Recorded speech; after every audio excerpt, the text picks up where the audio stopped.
Subject: Staff Sergeant Power. Species: human. Description: mammalian humanoid, no tail.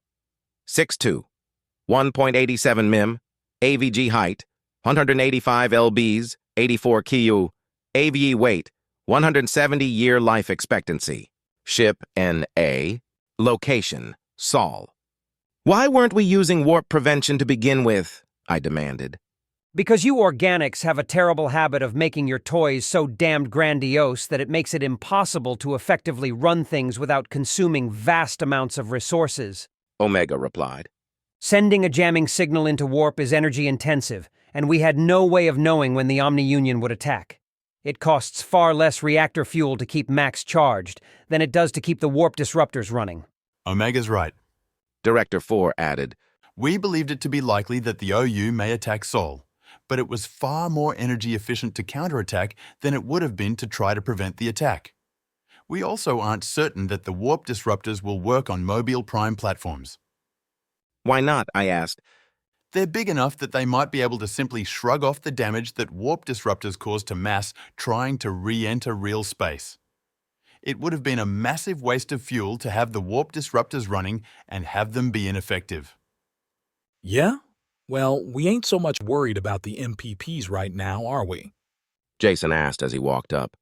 The man with the bullhorn and old-fashioned camo outfit turned out to be named Jason Jones.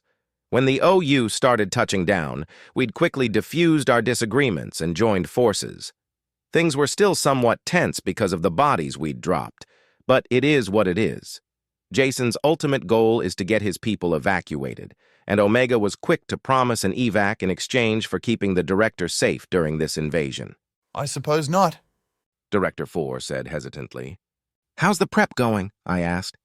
The bunker was professionally made and had a reinforced tunnel for its entrance.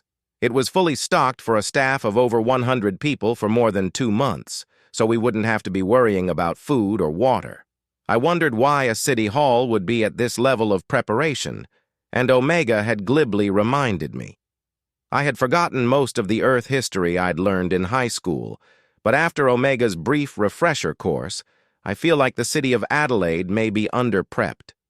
We've got a squad supporting the APC out front and clear firing lines in the tunnel. There's heaps of ammo, and we've passed out all we can carry and stored the rest in the bunker. Your man Johnson did a tally of the supplies and says things are good, Jason said. No coldies, but we've got water and brekkie. That'll have to do. What kind of anti-armor did you bring? None. Weren't expecting cans like yours. Figured you'd be landing at the spaceport and driving up, so we brought shredder strips, but you fully surprised us with your sudden appearance. Shredder strips are used to destroy the tires of most vehicles. Sharp steel barbs arranged in such a way to grab and tear when you drive over them.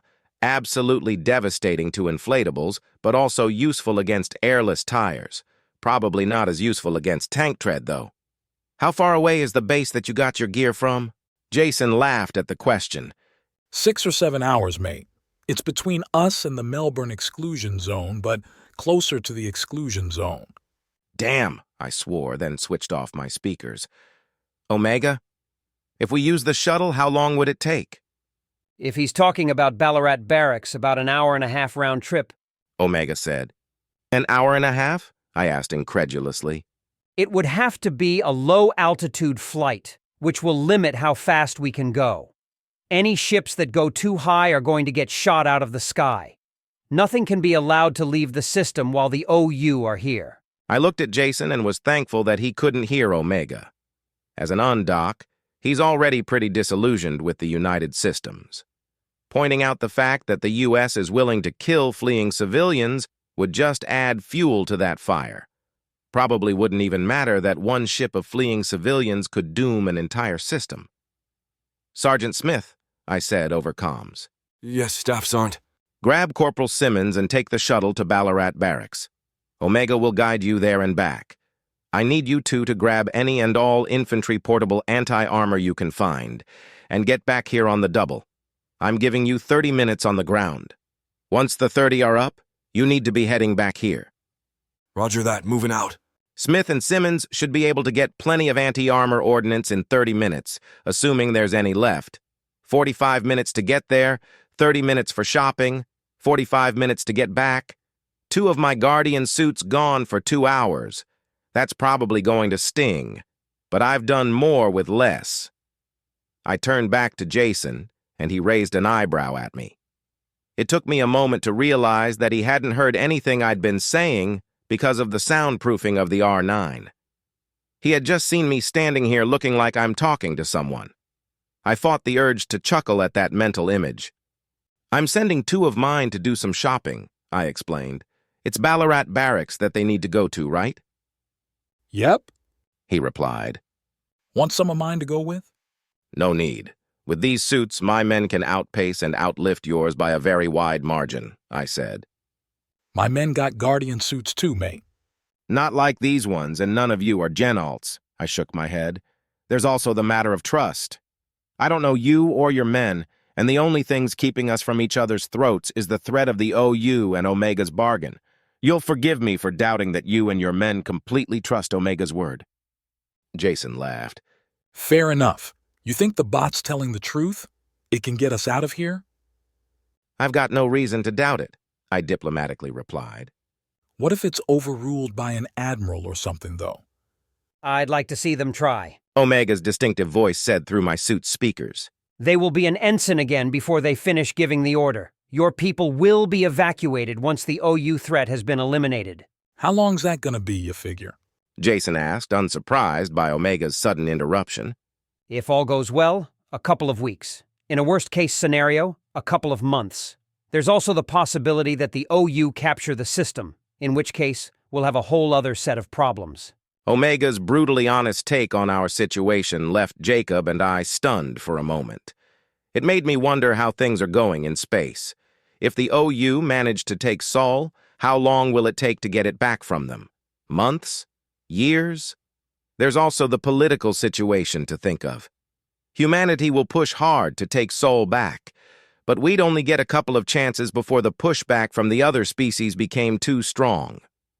One of the first arguments they'll make is that we're wasting resources on recapturing a mostly evacuated system that we already were wasting resources guarding. This argument will become much more potent with each failure to recapture the system.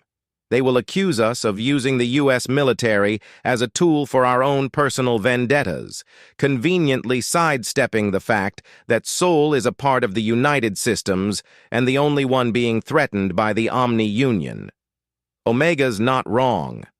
If we fail to keep Sol, we will have to be worrying about food, water, and ammo. We won't be able to just hole up in this bunker. We'll have to venture forth. Doing so now would be foolish because we don't yet know where the OU has dug in. We'll need to give them a week or so, then scout out their locations and patrols. I looked at Jason and realized he was staring at me. His expression told me he had similar worries.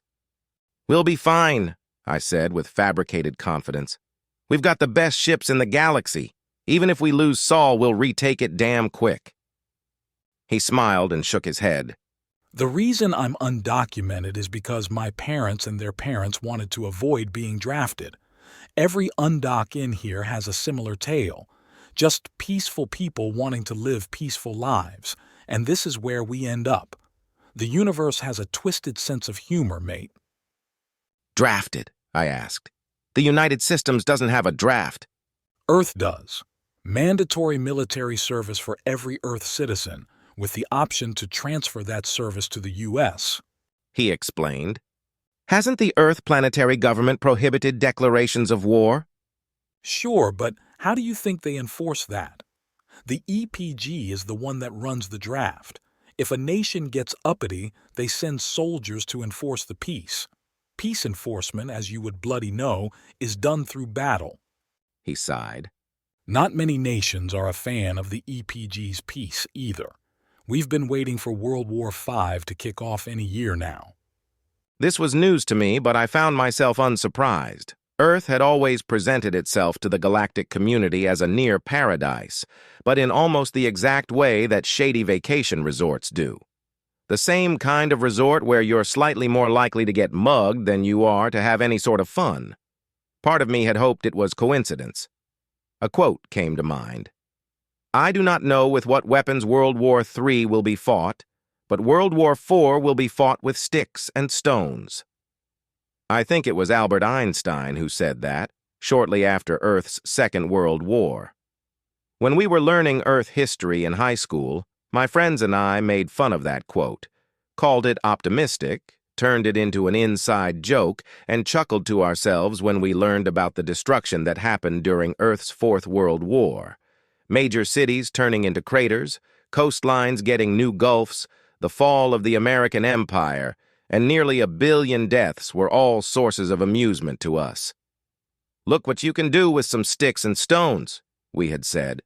Of course, we were bored and angsty teenagers who were far separated from the violence being explained to us by our teachers by both time and distance. Still, I couldn't help but feel a stab of shame. "Anyway, what should we be doing?" Jacob asked.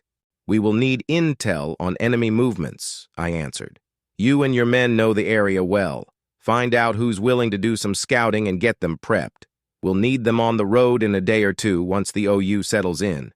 We want to know where the Omni Union are and what moves they're making. Be sure to tell the scouts not to get close. Their lives are more valuable than the intel." That's a switch. "Not really. We're low on body count and we're likely going to be assaulted at some point. We'll feel every death, so we need to make those deaths count." Jacob stared at me for a moment, then nodded and walked away. As he was going, 2 of the team indicator lights in my helmet disappeared, indicating that Smith and Simmons were outside of standard comms range. Their mission might end up being a waste of time, but it would be really damn dumb not to at least try to prepare for enemy armor. "Contact. Hansen said over comms. Receiving fire." "Get everyone in position if they aren't already and return fire," I ordered as I hefted my rifle. Another day, another firefight.